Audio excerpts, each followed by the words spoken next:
When he was only 21, he believed life was waiting to reward him the moment he reached out to grab it, because he had grown up reading stories of men who started with nothing and built empires, and deep inside he wanted to be one of them, not the kind of person who settled for a steady paycheck and lived in the safety of routine, but someone who dared to dream bigger. And with that fire burning inside him, he borrowed a small amount of money from a relative, rented a tiny shop on the corner of a busy street, and filled it with clothes he thought would sell quickly. But the reality hit him harder than he expected, because he had no understanding of customers, no skill in pricing, no marketing, and within months the shelves were full but the shop was empty, and as bills piled up and rent crushed him, he locked the shutters for the last time, feeling like the world had just slammed the door on his dreams. Yet he told himself it was only a lesson, that next time would be different, so he started again, chasing another idea with borrowed funds, convincing himself that people just didn't see his vision the first time. But that second attempt, too, collapsed, and the third was worse.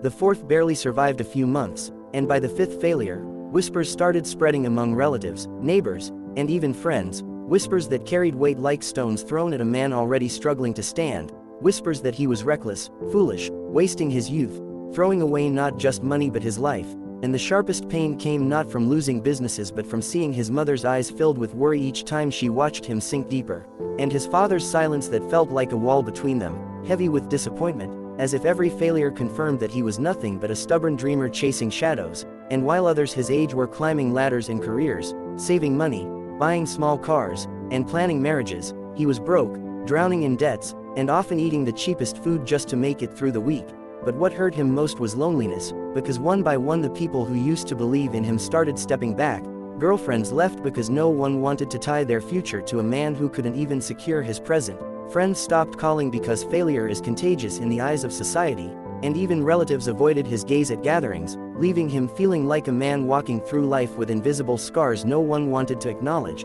And still he tried, because something inside him refused to die, that tiny flame of belief that whispered that maybe the next attempt would work. So he poured himself into a sixth business, putting everything he had left on the line, even selling his motorbike to raise money. But when that too collapsed in less than a year, the weight became unbearable, and he found himself sitting on the floor of his empty apartment one night, staring at unpaid bills, his hands trembling, wondering if maybe life had already decided he wasn't meant for success, that maybe all the signs were pushing him to accept defeat. And he wept silently, because no one saw the battles he fought inside, no one heard the voice of self-doubt that screamed louder each night, no one felt the humiliation of being called a failure not once, not twice, but 6 times. And yet, despite the ache, he rose again, telling himself he couldn't stop now, that quitting would mean every failure had been for nothing. So he attempted one more time, the 7th, putting together a small online venture with everything he had learned from his mistakes. But when that too sank,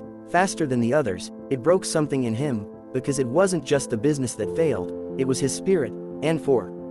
weeks he didn't step outside, lying awake at night staring at the ceiling, replaying every choice, every mistake, feeling like a man standing in ruins he had built himself, and depression wrapped around him like chains, making him believe there was nothing left to fight for. Because even his family stopped asking what he was doing, stopped hoping for his success, and quietly urged him to take a job, any job, to save face. But each time he thought of giving up, he remembered that little boy inside him who had once dreamed of building something of his own, and the thought of betraying that boy felt worse than any failure. And slowly, something shifted, because he realized failure had already taken everything from him, stripped him of pride, of possessions, of relationships, and left him bare. But it had not destroyed him completely, and in that emptiness he discovered a strange kind of freedom, the freedom of having nothing left to lose. And it was in that darkest place that the spark of his comeback was born, because for the first time he stopped chasing shortcuts, stopped copying others, and instead listened carefully to people's needs, watching the gaps in the market,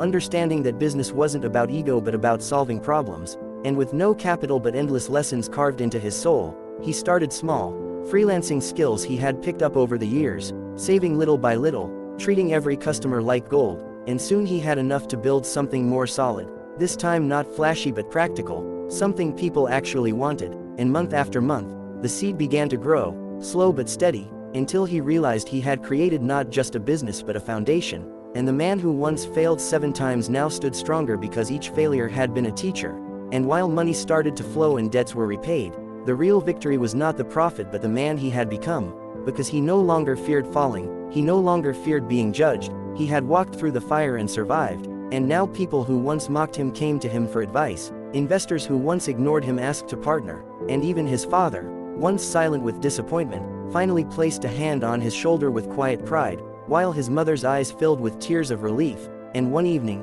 standing outside the office of the company he had built, watching his small team work late with passion and laughter, he realized his comeback was not just about proving others wrong, it was about proving himself right, that failure is never final unless you surrender. And his story became a beacon for others, showing that no matter how many times life knocks you down, the final comeback can change everything, because strength is not built in victories but in the courage to rise after every defeat. And he had risen, scarred but unbroken, carrying with him the truth that even 7 failures cannot bury a dream that refuses to die. And that was the moment he understood that the journey, with all its pain, loneliness, and loss, had been worth it, because it shaped him into a man capable of not only building success but carrying it with humility, gratitude, and the power to inspire others who stood where he once stood, lost, afraid, and uncertain, yet still holding on to a flicker of hope that maybe, just maybe, one more try could change everything.